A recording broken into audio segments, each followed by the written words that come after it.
السلام عليكم ورحمة الله وبركاته. كما عودتكم دائما نجيب لكم الجديد والمفيد. هذه المرة راح نخدمو طليق الخزانة للعرائس بطريقة مختلفة نوعا ما. جاتني فكرة اني نخدمهم بالسكاي، وعلاه لا. السكاي بزاف عملي وشكله جميل وسهل في الخدمة. هنا نحتاج 5 قطع من السكاي. طول القطعة 93 سنتيمتر وعرضها 55 سنتيمتر. هذه هي الرشمة اللي اخترتها، جبتها من هذا التطبيق الموضح في الصورة، فيه كل أنواع الرشمات.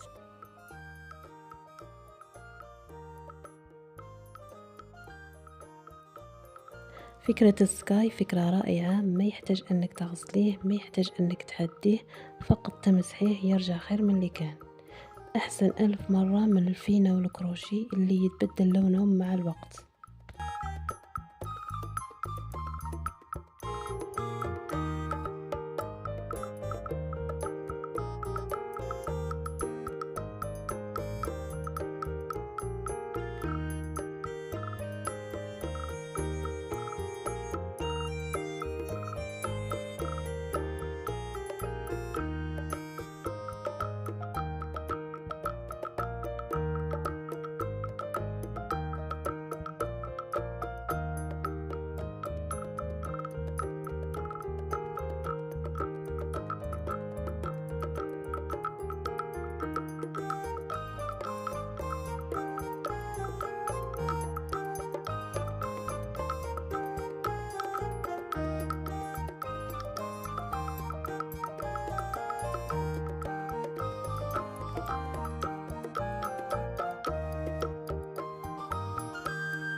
هنا تحبي ديري بيارة أو عقاش في وسط الوردة.